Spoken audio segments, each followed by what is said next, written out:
어릴 때 성탄절이 되면 성극을 준비하고 기쁘게 성탄절을 맞았는데 나이가 들면서 아직 짝을 만나지 못한 한 자매가 있었습니다.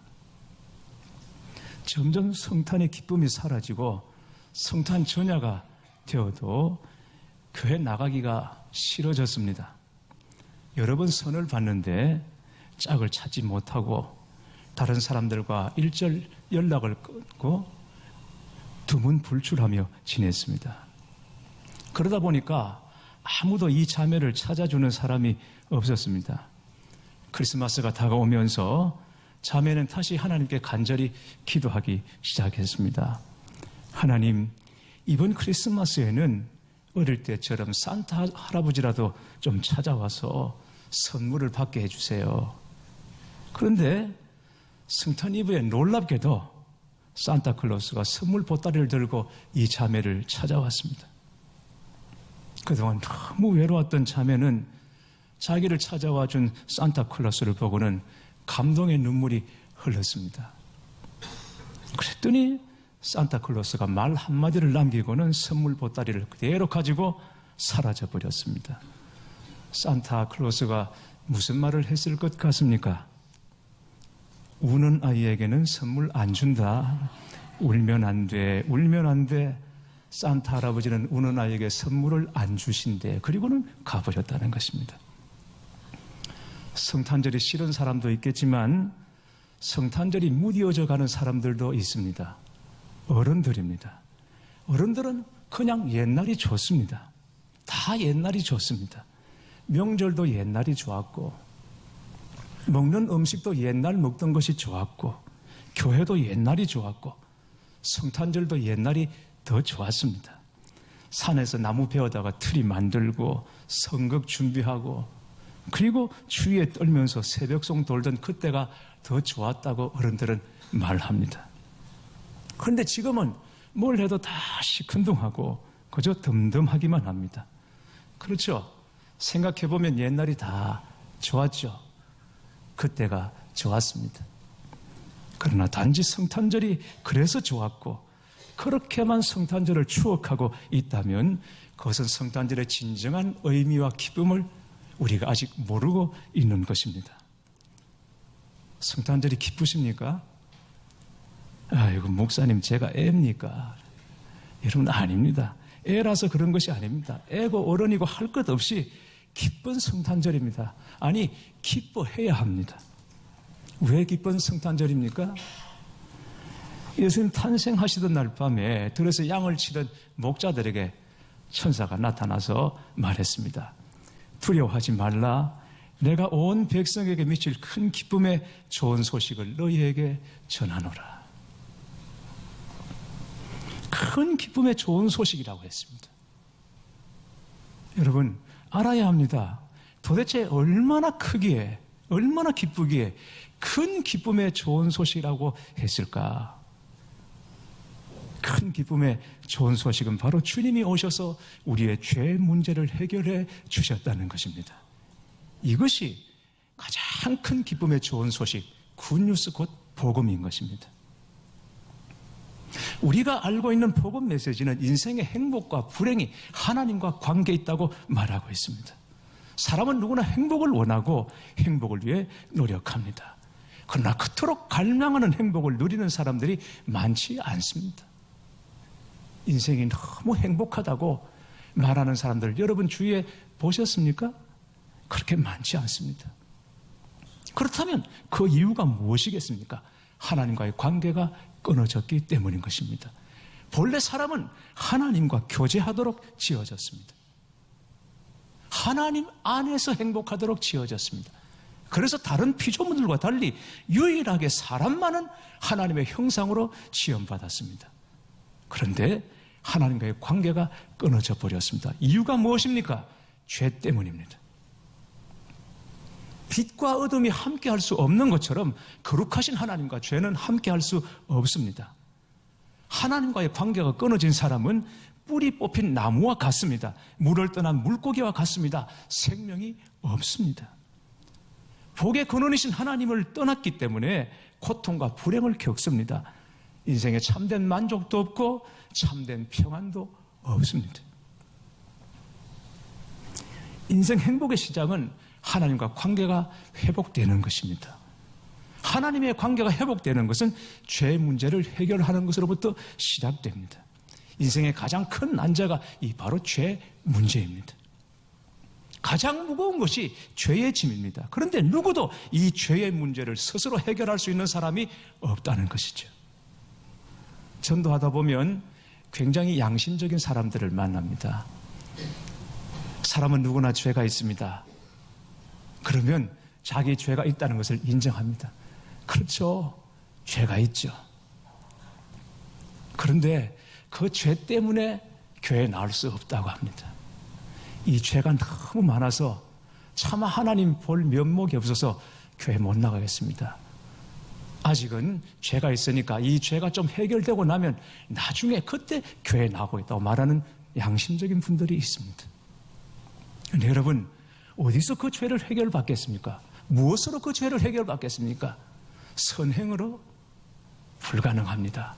그것은 걸레로 식탁을 닦는 것과 같습니다. 상을 닦는 것과 꼭 같은 것입니다. 선을 쌓음으로는 결코 죄를 해결할 수 없고 종교 생활로, 종교를 가진 것으로 죄를 해결할 수 없습니다. 죄의 결과는 죽음입니다. 영적인 죽음, 육적인 죽음입니다. 이 죄 문제를 해결하고 하나님과 관계를 회복하는 유일한 길이 바로 예수 그리스도이십니다. 오늘 본문 5절 말씀을 보시기 바랍니다. 하나님의 아들이 세상에 오신 것은 우리 죄를 없애기 위함이라고 말씀하고 있습니다. 그가 우리 죄를 없애려고 나타나신 것을 너희가 아나니 그에게는 죄가 없느니라. 여기 없애다라는 말은 완전히 제거한다라는 뜻을 가지고 있습니다. 예수님께서 우리에게 오신 것은 어떤 방법으로도 어떤 수단으로도 해결할 수 없는 이 죄 문제를 완전히 찌꺼기가 없이 흔적도 없이 제거하고 사라지게 하시기 위해서 예수님께서 이 땅에 오셨다라고 말씀하는 것입니다. 이번에 이스라엘 성지 순례 중에 마지막 여정이 야드바셈이라고 하는 곳이었습니다. 야드바셈이라고 하는 곳은 우리 이름으로 하면 기억의 이름 혹은 이름을 기억하라, 이런 뜻을 가지고 있습니다. 2차 세계대전 때 나치 독일의 히틀러에 의해서 희생된 600만 유대인들을 추모하는 기념관입니다. 여러분 상상해 보십시오. 600만이라고 하면 도대체 그 수가 얼마만큼 되는 것입니까? 거의 우리 부산 시민의 배 이상이 됩니다. 당시 전 세계에 흩어져 살던 유대인들 전체 수를 생각하면 600만이라고 하면 거의 절반의 유대인들이 죽어갔다고 보시면 됩니다. 거의 끔찍한 일이죠. 단지 유대인이라는 이유 때문에 그렇게 참혹하게 학살을 당했습니다. 나치가 유대인을 죽여서 온갖 만행을 다 저질렀습니다. 사람 죽이고 나면 그 기름으로 비누를 만들어서 서로 나누어 쓰기도 하고 온갖 짓들을 다 저질렀죠. 죽이다 나중에 죽이다 보니까 이 총알이 아까워서 여러 명 세워놓고 죽이기도 하고 그도 안 되니까 결국 이 유대인들 죽이기 위해서 나치 수뇌부가 모의를 합니다. 그렇게 해서 그들이 구해내는 것이 무엇입니까? 그 악명 높은 가스실입니다. 오래 씻지 못했으니까 몸이 얼마나 지저분하고 또 얼마나 불쾌하냐. 따뜻한 물 준비했으니까 들어가서 좀 씻고 상쾌함을 찾아라. 그리고는 큰 목욕탕에 집어넣습니다. 그리고는 출입구를 꽁꽁 잠그고는 가스를 분사해서 벌거벗은 채로 남녀가 뒤엉켜 거기서 다 죽어갔습니다. 그런데 그 끔찍한 일을 도모하는 장면이 사진으로 남아있더라고요. 나치 수뇌부들이 모여서 유대인들을 가스실로 집어넣어서 죽이는 그 일을 도모하던 사진이 남아있었습니다. 그들은 그 사진 속에서 히득거리고 웃고 있었습니다. 그들의 웃음 앞에서 사람의 생명은 실험용 개구리만도 못했습니다. 그렇게 무참하게 죽은 사람들의 사체를 포크레인과 불도저가 웅덩이다 쓸어 넣는 모습이 영상으로 남아 있었습니다. 목사님 중에 한 분이 그걸 보다가 속이 매적거려서 토할 것 같아서 마저 보지를 못했습니다. 결국은 그렇게 했던 히틀러도 자살하고 말았죠. 네, 여러분, 그 야드바셈에서 제가 받은 진짜 충격이 무엇인지 아십니까? 그것은 그 끔찍한 살인마들이 너무 평범하고 선하게 생겼다는 것입니다. 그 악랄한 살인마들이 너무 평범하게 생겼어요. 그 얼굴들이 너무 선합니다. 집에서는 좋은 남편이요, 좋은 아빠요, 좋은 일상인들이었습니다. 거기에는 의사, 박사, 교수, 학자, 군인, 그리고 독일 교회가 있었습니다. 저는 그곳에서 알베르 까미의 오해라는 단편에 나오는 한 구절이 생각났습니다. 죄란 그것을 위해서 비록 1000명이 의기투합한다 할지라도 결과는 여전히 고독할 뿐이야. 사람이 죄를 짓고 싶어서 죄를 짓는 것이 아닙니다. 죄 뒤에는 마귀의 무서운 역사가 있습니다. 마귀는 비방자, 밀고자, 분열시키는 자라는 뜻을 가지고 있습니다. 마귀는 사람과 사람을 분열시키고 사람과 하나님을 분열시키고 그리고는 멸망시키는 존재인 것입니다. 네, 여러분 8절 말씀을 보십시오. 죄를 짓는 자는 마귀에게 속하나니 마귀는 처음부터 범죄함이라. 하나님의 아들이 나타나신 것은 마귀의 일을 멸하려 하심이라. 예수님께서 이 땅에 오신 것은 사람을 멸망시키고 분열시키고 비방하고 그리고 밀고하는 이 마귀의 괴계를 폭로하고 그 마귀의 권세를 깨뜨리고 멸하기 위해서 예수님께서 이 땅에 오셨다고 말씀하고 있는 것입니다. 그래서 지금 독일은 그 일을 철저하게 참여하고 있습니다. 사죄하고 있죠. 일각에서는 말합니다. 어느 때까지 몇 번이나 도대체 언제까지 사죄해야 하는가? 일본은 이 일을 한 번도 사죄한 적이 없는데 독일은 도대체 이 일을 언제까지 어느 때까지 몇 번이나 사죄해야 하는가? 라고 물을 때 독일 당국자들은 말합니다. 사죄란 피해자들이 이제 그만 됐다고 말할 때까지 하는 것이 사죄라고 말하는 것이죠. 여러분, 양심적인 그리스도인들인 것입니다. 양심적인 그리스도인들. 그 추모비 앞에 꽃을 바치고 무릎 꿇는 양심적인 그리스도인들. 바로 하나님께서 인간 본성에 숨어있는 깃들어 있는 이 죄 문제를 해결하시고 구원하여 주심으로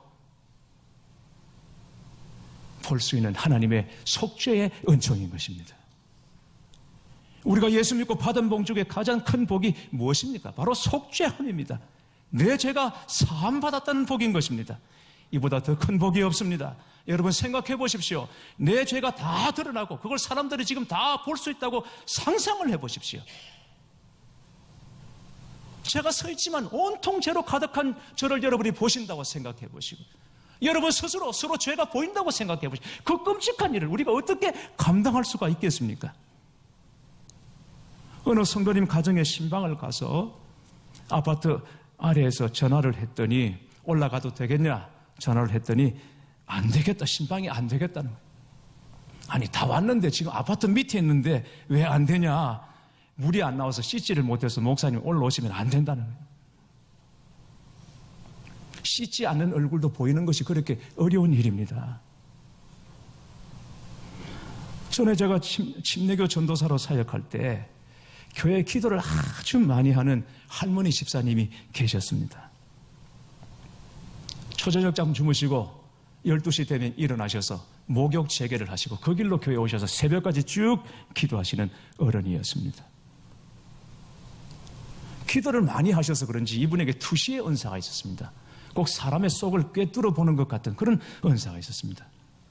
그랬더니 교인들이 슬금슬금 이 집사님을 다 피했습니다. 집사님이 저를 끔찍히 아껴주셨는데 그런데 저를 자꾸 이따금씩 전도사님, 전도사님 하고. 근데 그 부르는 것이 나는 네가 무슨 짓 하고 다니는지 다 알고 있다. 이렇게 말하는 거예요. 그 전도사님 부를 때마다 그냥 경기가 일어나서 그 집사님을 바로 바라볼 수가 없었습니다. 만약 하나님께서 우리를 그렇게 바라보신다면 여러분 우리가 견딜 수 있겠습니까? 여기 나올 수 있습니까? 불가능합니다. 우리가 죄 사함 받았다는 것은 용서받았다는 정도가 아니라 우리 죄가 깨끗하게 지워졌다는 것을 말하는 것입니다. 우리는 자꾸 죄책감에 매여서 살고 있지만 주님께서는 도말하십니다. 지워주십니다. 그리고는 그 죄에 대해서 기억도 하지 않으시는 것입니다. 이게 속죄의 은총인 것이죠. 속죄의 은총. 이 축복으로 말미암아 우리가 하나님과 화평을 누리고 오늘도 주님 앞에 담대히 나와 예배 드리게 되는 줄 믿으시기 바랍니다. 그런데 6절과 9절 말씀을 읽어보면 우리를 좀 혼란하게 만드는 구절이 있습니다. 그 안에 거하는 자마다 범죄하지 아니하나니 범죄하는 자마다 그를 보지도 못하였고 그를 알지도 못하였느니라. 9절 하나님께로부터 난 자마다 죄를 짓지 아니하나니 이는 하나님의 씨가 그의 속에 거함이요 그도 범죄하지 못하는 것은 하나님께로부터 났습니다. 하나님께로부터 난 자는 죄를 짓지 아니한다. 여러분 우리가 하나님께로부터 난 하나님의 자녀입니다. 그러면 우리 속에 죄가 없습니까? 천만의 말씀이죠. 우리 속에는 아직 해결하지 못한 죄가 너무 많습니다. 잘 차려입고 있으니까 그래도 고와 보이는 거지. 여러분 이게 죄를 투시하기 시작하면 우리는 너무 엉망이거든요. 형편없거든요. 죄가 있습니다. 이 죄의 본성이 너무 깊어서 사람의 힘으로는 해결할 수 없습니다. 그런데 거기다가 죄 짓지 마라. 여기도 죄 짓지 마십시오. 죄 짓지 마십시오. 자매님 죄 짓지 마십시오.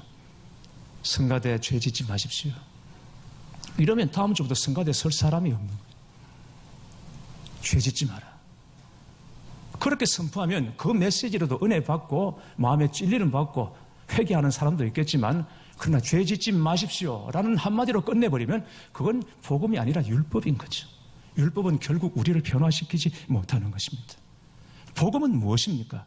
죄 짓지 마라 여기에서 끝나는 것이 아니라 죄를 이길 수 있다라는 것입니다. 9절 말씀을 다시 한번 보시겠습니다. 하나님께로부터 난 자마다 죄를 짓지 아니하느니 이는 하나님의 씨가 그의 속에 거함이요 그도 범죄하지 못하는 것은 하나님께로부터 났습니다. 우리의 노력, 열심 이런 것으로는 죄 짓지 않으려고 해도 안 됩니다. 그렇게 되어지지 않습니다. 그럴 수 있다면 주님께서 오실 이유도 없고 십자가를 굳이 지실 이유가 없는 것입니다. 그런데 하나님께로부터 난 자는 하나님의 씨가 그 속에 있다고 말합니다. 하나님의 씨가 무엇입니까? 우리에게 오신 예수 그리스도, 그분의 영이신 성령님이십니다. 성령님이 곧 하나님의 씨입니다. 우리가 예수님을 믿으면 교회 등록해서 교인이 되었다 이런 정도가 아니라 하나님의 씨, 곧 성령님이 우리 안에 들어오시는 것입니다. 예수님을 영접했다는 것은 성령님이 우리 안에 주인으로 들어오셨다는 것을 말하는 것입니다. 우리가 진심으로 예수님을 믿으면 성령님이 우리 안에서 강권하시고 우리를 도와주심으로 성령의 능력 안에서 마침내 그 죄를 이겨지게 되는 것입니다. 이겨지는 것입니다. 이겨야 한다가 아니라 성령님의 도우심과 능력 안에서 죄를 이길 수 있는 것입니다. 이겨지는 것입니다. 우리에게 오신 주님의 은혜인 것입니다.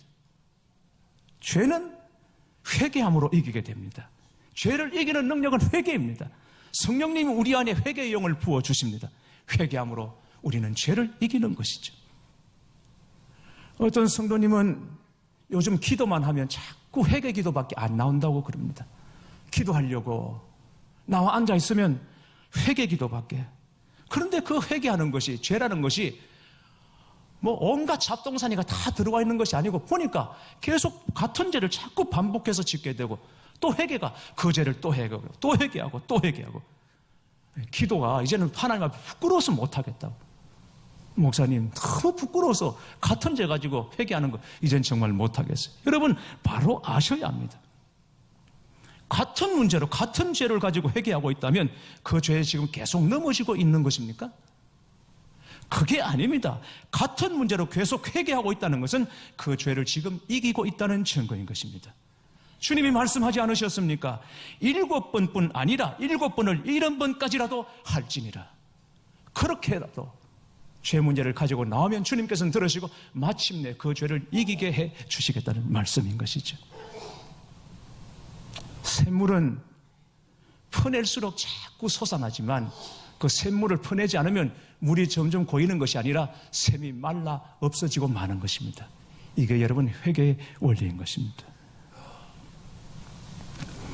라틴어 성경을 번역한 성제롬, 성탄절에 주님께 최고의 선물을 드리고 싶었습니다.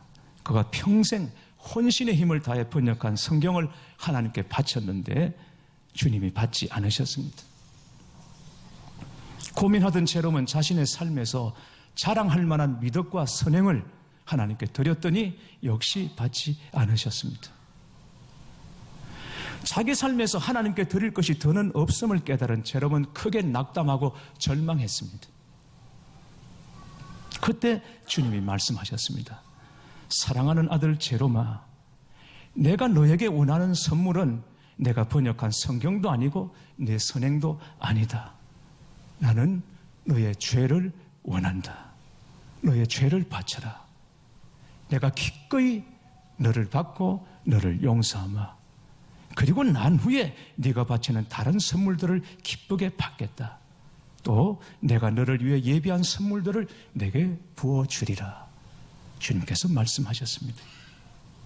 교회 여러분, 주님께서 우리에게 요구하시는 선물은 억만금이 아닙니다. 세상을 놀라게 하는 선행도 아닙니다.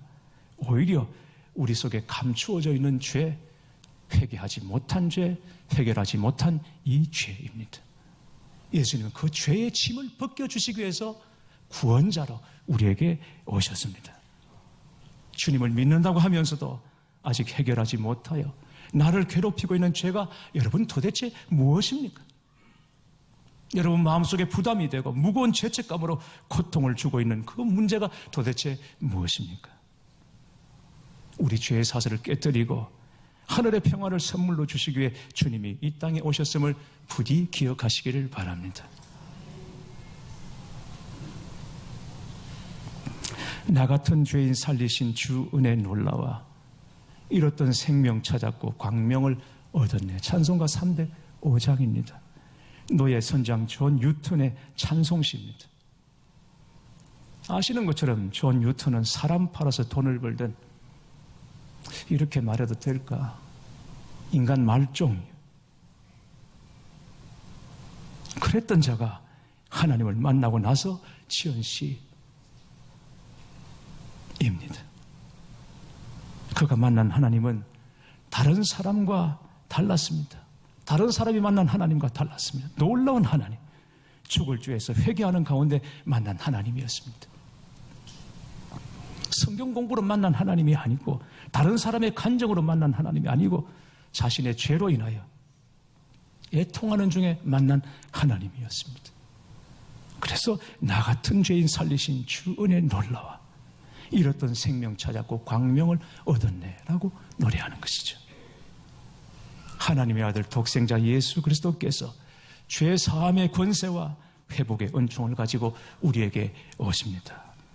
다시 예수님을 우리의 마음 중심에 모시고 임마누엘의 축복을 누리시기를 바랍니다. 그리고 주님을 알지 못하는 이들에게 예수님을 소개하십시오. 불신자들에게 이 예수님을 선물하십시오. 예수님이 어떤 분이신지, 인생에 어떤 놀라운 변화와 능력을 주시는 분이신지 나누시기를 바랍니다. 믿고 영접하는 모든 이들에게 구주 예수님이 인생 최고의 선물이 되시기를 주님의 이름으로 축원합니다. 메리 크리스마스.